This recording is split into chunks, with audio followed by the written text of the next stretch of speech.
Nous allons donc écouter la parole et l'enseignement.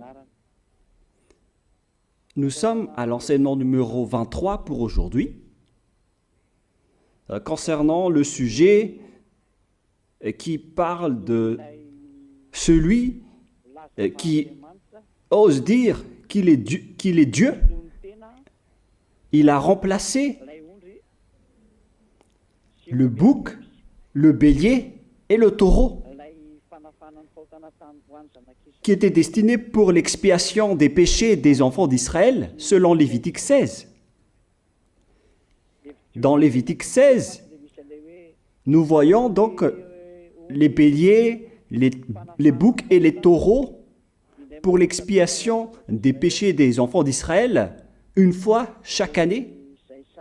Et c'est ce schéma que nous allons vous enseigner en ce moment.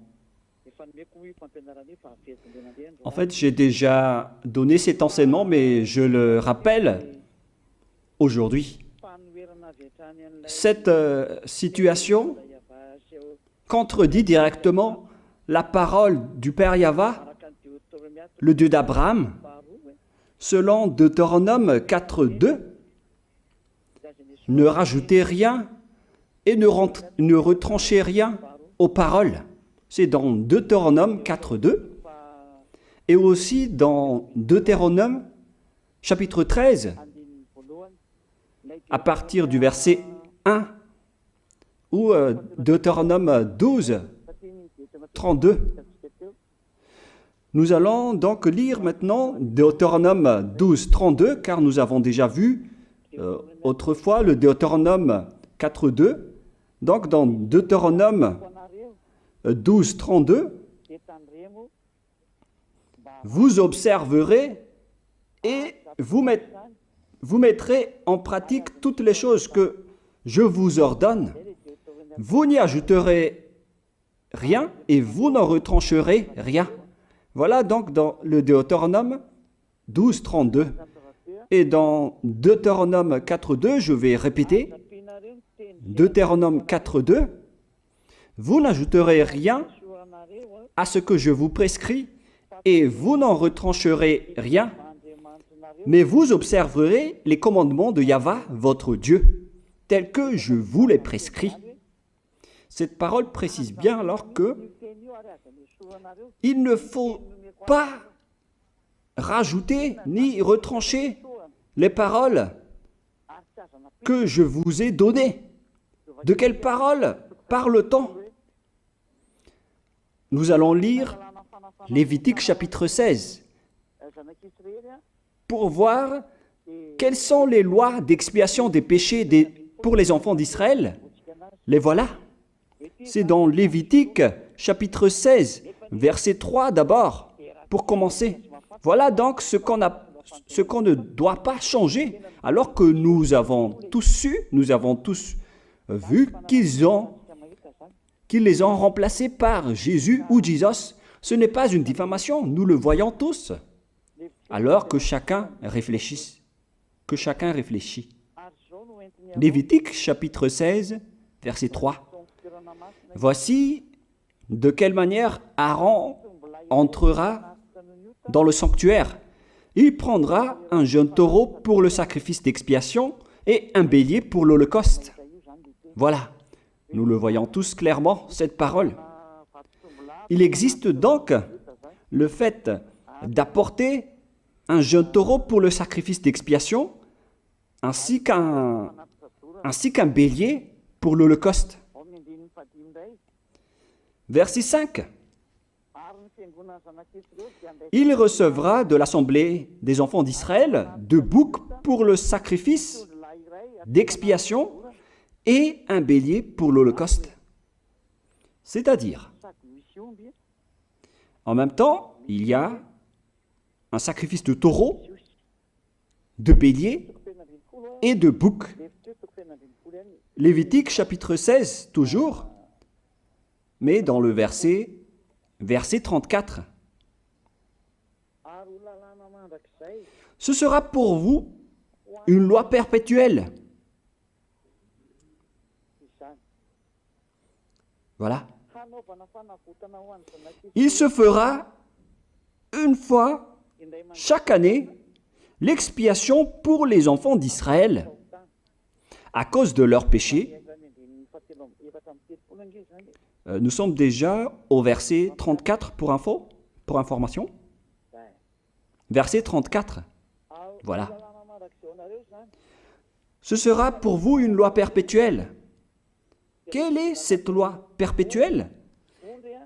C'est le fait de sacrifier les béliers, les boucs et les taureaux qui vont être tués pour sacrifice, pour l'expiation des péchés des enfants d'Israël. Selon le verset 34, ce sera pour vous une loi perpétuelle. Il se fera une fois chaque année l'expiation pour les enfants d'Israël à cause de leurs péchés. Il y a une partie de votre texte qui est cachée en bas. À cause de leurs péchés. Voilà. Ici, donc, c'est bien clair que l'expiation du péché qui se fait une fois chaque année pour les enfants d'Israël, qu'on ne peut ni ajouter ni retrancher, ce sont les sacrifices des béliers, de taureaux et de boucs. On ne peut pas changer cela. On ne peut pas les remplacer en Jésus ou en Jesus. C'est une loi perpétuelle. Donc, si vous observez les 10 commandements, vous devez apporter des sacrifices de taureaux, de béliers et de boucs si vous voulez être expié de vos péchés. Voilà le schéma. Alors que, en réalité, la situation pour les religieux étranges, on ne voit pas ce qu'il veut en venir, mais ils ont osé intégrer Jésus ou Jesus pour remplacer le bélier, le taureau ou le bouc. Et ce sont eux-mêmes qui le confirment jusqu'à aujourd'hui. Nous voyons tous donc ici que Jésus ou Jesus n'est qu'un imposteur, un hors-la-loi. Et les hors-la-loi sont des envoyés du diable. Le diable, il a commis le péché depuis le commencement. Ce sont des transgresseurs de la loi. Donc c'est prouvé ici que Jésus est un hors-la-loi. Nous allons lire la parole, poursuivre, dans 1 Jean, chapitre 3.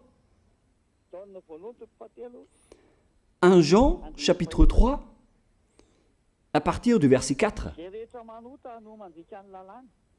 Quiconque pêche transgresse la loi, et le péché est la transgression de la loi. Voilà, c'est bien clair que c'est le péché qui est la transgression de la loi.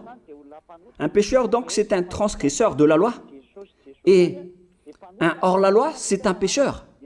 C'est clair alors que Jésus ou Jesus, c'est un hors-la-loi, c'est un transgresseur de la loi. Nous avons tous vu ensemble qu'il a pris la place du bélier et il a siégé, il s'est installé dans ce système. C'est pourquoi toutes les églises observent les 10 commandements et ils servent Jésus ou Jesus. Voici l'enseignement. Alors, regardez bien à travers ce texte et cette écriture que je vous donne en ce moment. Et soyez conscients, ça suffit maintenant d'écouter ces faux dieux, c'est déjà trop. Tant pis pour vous si vous allez encore les écouter. Soyez conscients que ce schéma n'est plus correct. Beaucoup de gens me diffament à cause de ce que je fais en ce moment. Ils ne supportent pas la vérité. Mais ça dépend de chacun de vous. Et moi, je vous avertis, pour vous qui vont être baptisés et qui veulent être baptisés, mais qui entendent les diffamations et les critiques des autres, ne croyez pas en cela. Ce ne sont pas du tout vrai. La parole de Élia est directe. Ce ne sont que des mensonges. L'ôtement du péché, ce sont des personnes qui sont non-pécheurs qui peuvent le faire. Ce n'est pas logique de dire que les fidèles sont ôtés des péchés et le leader est un pécheur. Ce n'est pas du tout écrit dans la Sainte Écriture. Ce qui est écrit dans la Bible, c'est que le bon arbre donne de bons fruits et le mauvais arbre de mauvais fruits. Et le bon arbre ne donne jamais de mauvais fruits, et le mauvais arbre ne donne jamais de bons fruits. Ce sont les bons arbres qui donnent des bons fruits, et les mauvais arbres qui donnent des mauvais fruits. Et donc, si l'ambassadeur de Yahushua, Zedia Elia, a produit des personnes qui ne pêchent plus, alors il est bon, il est une bonne personne. Il n'a jamais fait aucun mal, même pas le moindre mal. Voilà donc la leçon pour vous, car dans le cadre de ce baptême qui va arriver, il y a beaucoup de diffamation et de critiques. Donc je vous conseille de ne pas écouter cela, car ce n'est pas du tout la vérité. Ils font ça juste pour diffamer et blâmer la bonté de Yahushua, alors ne les suivez pas. Donc là, on voit bien que ce n'est pas de la diffamation. Nous avons tous vu ensemble. Je vous ai donné la parole. On a tous écouté et vu ensemble. On a jugé ensemble. Est-ce que ce Jésus ou Jésus a fait la vérité? Est-ce qu'il a dit la vérité ou pas? Si nous avons vu le livre de Moshe, venant du Dieu d'Abraham, qui a dit « Ne rajoutez pas et ne retranchez pas à ma parole ». Nous avons vu alors que ils ont remplacé par ce Jésus ou Jésus les sacrifices d'expiation du péché, en disant après que c'est ce dernier qui ôte les péchés. Ce n'est pas du tout vrai. Celui qui peut ôter les péchés selon les 10 commandements, c'est le bélier, ou bien le taureau, ainsi que le bouc. Ce sont ces bêtes qui peuvent ôter les péchés. Quelle est alors la raison pour laquelle les religieux sont entrés dans ce mauvais schéma? Car c'est vraiment un schéma qui transgresse la loi. Car ils ont contré bêtement le livre du Lévitique chapitre 16. Ils l'ont contré bêtement, directement. Et après, ils ont remplacé par leur faux Dieu. Un faux Dieu car c'est directement un hors-la-loi. Il a contredit le Dieu d'Abraham. Nous voyons la preuve ici qu'il a contredit vraiment le Dieu d'Abraham, qu'on appelle par le nom de Yahava et Yahushua son fils. Car ce Dieu d'Abraham, il a bien dit qu'il ne faut ni ajouter ni retrancher à ses paroles. Il faut les observer car ce sont les commandements de Yahva, ton Dieu. Et ces lois qu'on ne doit pas rajouter ni retrancher veut dire qu'il ne faut pas toucher au Lévitique chapitre 16, car c'est ce livre qui ôte les péchés. Alors que nous voyons tous que personne ne le pratique plus. Si les 10 commandements, si les prêtres et les pasteurs pratiquent bien les 10 commandements, alors ils doivent faire le sacrifice de bélier et de taureau et de bouc pour l'expiation de leurs péchés. Alors que nous voyons tous que personne ne le fait plus. Alors qu'en même temps, ils observent les 10 commandements. C'est donc de la transgression de la loi. Et en plus, ils ont enlevé le Lévitique 16 en le remplaçant par Jésus ou Jésus. C'est-à-dire qu'ils ont contredit la parole du vrai Dieu, le Dieu d'Abraham. Et est-ce que vous allez encore oser contredire cette vérité? Est-ce que vous allez encore dire que vous êtes dans la vérité, que vous êtes dans la justice? Mais qu'est-ce que vous cherchez? Vous cherchez à prier et à servir le Dieu d'Abraham. Si vous voulez servir le Dieu d'Abraham, vous n'allez pas enlever le Lévitique 16, vous allez restaurer le Lévitique 16. Mais est-ce que vous allez encore oser le faire? Est-ce que vous pouvez encore le faire? La réponse, non. Vous ne pouvez plus le faire. Alors que il s'agit de l'expiation de vos péchés. Et dans ce cas-là, c'est obligatoire de le faire. J'ai expliqué l'essentiel jusque-là et après je vais vous donner la raison pour laquelle ils ont fait cette grande folie en intégrant dans le Lévitique 16, à la place du Lévitique 16, leur faux Dieu. C'est vraiment de la transgression de la loi.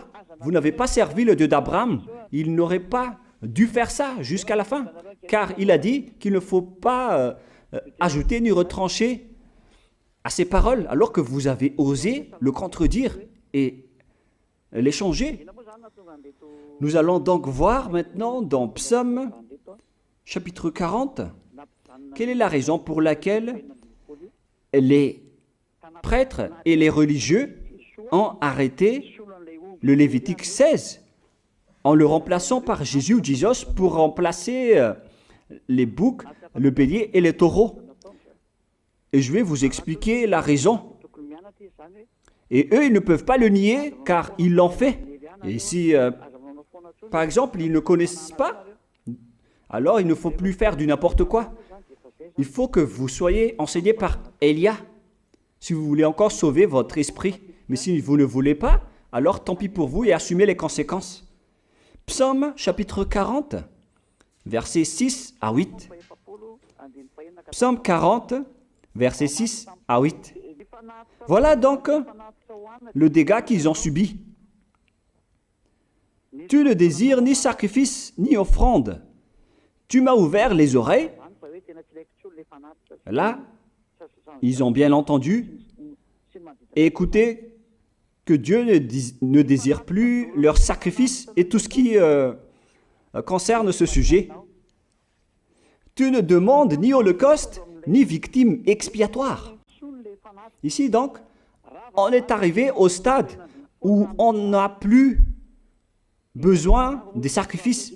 D'après ce schéma, alors, le Lévitique 16 a été supprimé. Et logiquement, puisque c'est une alliance qui a été détruite, alors on ne peut plus y entrer, car on ne peut pas ajouter ni retrancher aux paroles. Et donc, si on ne peut pas y entrer d'après la parole qui dit qu'on ne peut pas rajouter ni retrancher, si le Dieu d'Abraham a interdit le sacerdoce, alors logiquement, vous ne devez plus y entrer. Sinon, vous allez vous autoproclamer en tant que pécheur à jamais, alors que les pécheurs et les malfaiteurs n'iront jamais au ciel des cieux. C'est clair alors que c'est devenu un sens interdit, les 10 commandements et les lois de Moïse, d'après ce schéma, car c'est la relation avec le Père Yahva qui a été détruite, qui a été supprimée, car il n'y a plus d'expiation de péché pour vous. Alors vous êtes fous si vous allez encore entrer dans ce schéma. C'est pourquoi on a besoin d'une nouvelle alliance, car l'alliance des 10 commandements et les lois de Moïse ne sont plus correctes. C'est devenu supprimé, car on ne peut plus faire le sacerdoce, mais les religieux ainsi que les faux dieux, ils ne se sont pas... ils ont facilité les choses en intégrant leur faux dieu à la place du bélier, du bouc et du taureau. Et voilà, c'est bien clair. Et d'après eux-mêmes, ils ont dit que l'intégration de Jésus ou de Jesus, c'est d'après ce livre des psaumes. Vous voyez que ici, je n'ai pas dit du n'importe quoi, c'est la vérité que j'ai dit. Je n'ai pas incriminé qui que ce soit. C'est vraiment la réalité, la vérité. Alors, ici, on prouve bien que ça a été supprimé, ce n'est plus autorisé. Et c'est encore confirmé dans Ésaïe 66.3 que celui qui fait des sacrifices, c'est comme celui qui fait de l'idolâtrie. Celui qui immole un bœuf est comme celui qui tuerait un homme.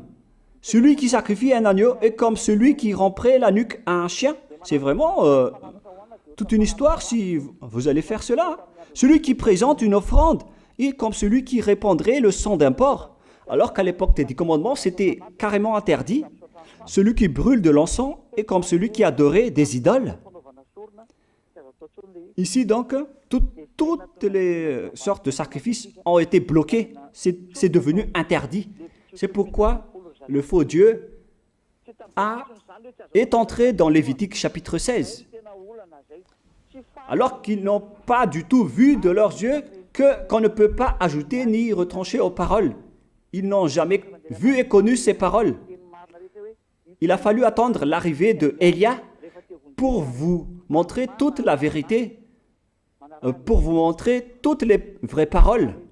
Alors, il faut suivre Élia. Suivez Élia.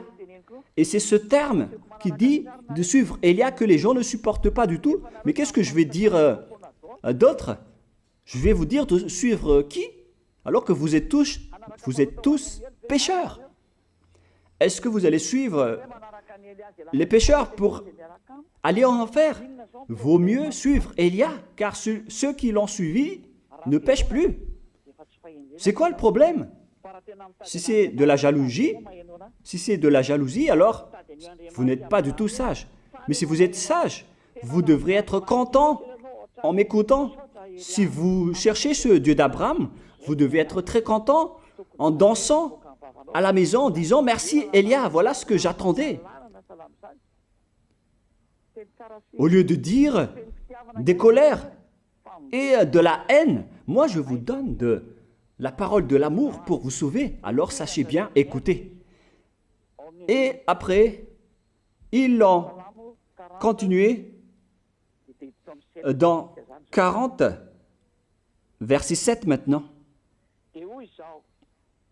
Alors je dis, voici je viens avec le rouleau du livre écrit pour moi.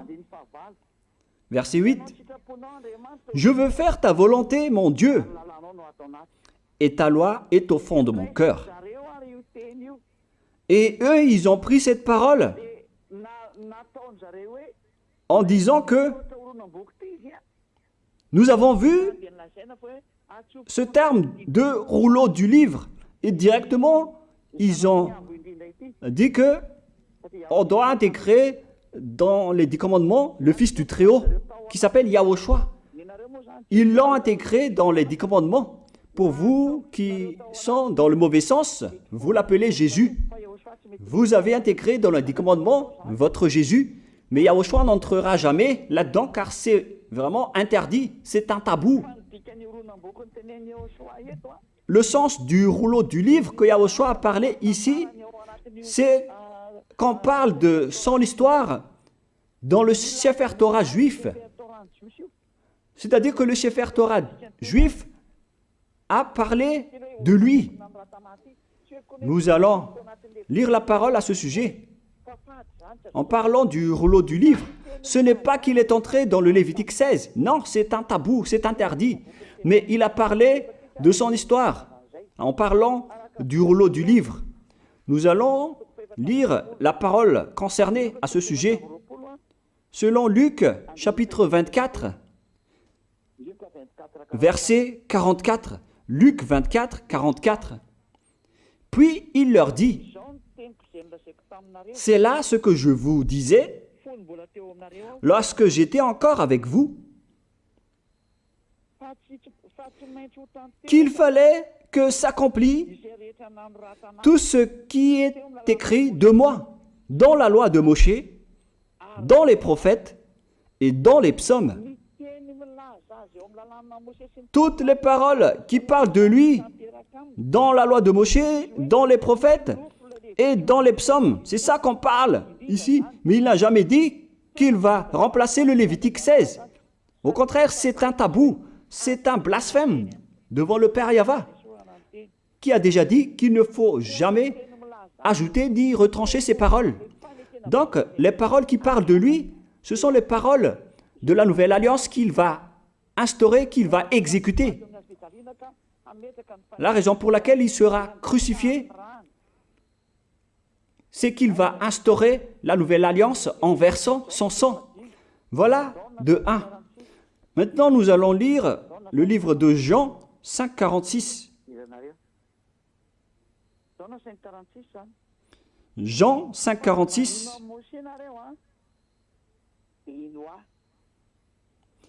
Alors, car si vous croyez en Moshe, vous me croiriez aussi, parce qu'il a écrit de moi. Il a écrit à propos de Yahushua. C'est pourquoi on parle du rouleau de livres qui a écrit pour lui. Et Moshe aussi a participé à son histoire en parlant de lui. Mais ce n'est pas que on a supprimé le Lévitique 16 en remplaçant par le Fils du Très-Haut. Non, ce n'est pas du tout cela. Il y a beaucoup de paroles qui a parlé de lui depuis les lois de Moshe, depuis les prophètes et depuis les psaumes. C'est pour ça qu'on parle du rouleau du livre qui a écrit à propos de lui. Mais ce n'est pas que vous allez supprimer le Lévitique 16 en le remplaçant par le Fils du Très-Haut. C'est vraiment une abomination de votre part. Je vous ai donné maintenant l'explication. Il ne faut pas rajouter ni retrancher aux lois de Moshe. C'est une alliance en bonne forme qu'on ne peut pas toucher ni enlever. C'est dans Galates 3,15. Galates 3,15. Une disposition en bonne forme ne doit pas être changée ou transformée. Les lois de Moshe, c'est une alliance en bonne forme qu'on a versé le sang de Zébu en plus. Donc on ne peut ni retrancher ni rajouter. Le pire alors, c'est que vous qui êtes les fidèles de Jésus, vous l'avez intégré dans les lois de Moshe en remplaçant le Lévitique 16. On parle de votre Jésus ou Jesus. Je vous pose la question, est-ce que vous oserez dire que vous n'êtes pas pécheur à ce sujet? Car c'est vraiment de la transgression de la loi de la part de votre faux Dieu. Donc s'il est pécheur, alors logiquement vous êtes aussi pécheur.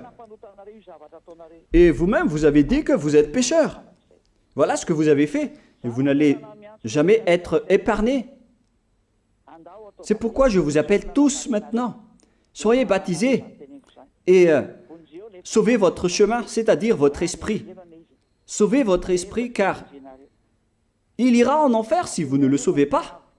Pour vous qui serez baptisés bientôt, l'explication est claire. Alors prenez une décision maintenant. N'écoutez jamais les diffamations qui sont faites par les diables. Ce sont eux qui vous empêchent d'aller vers la vérité.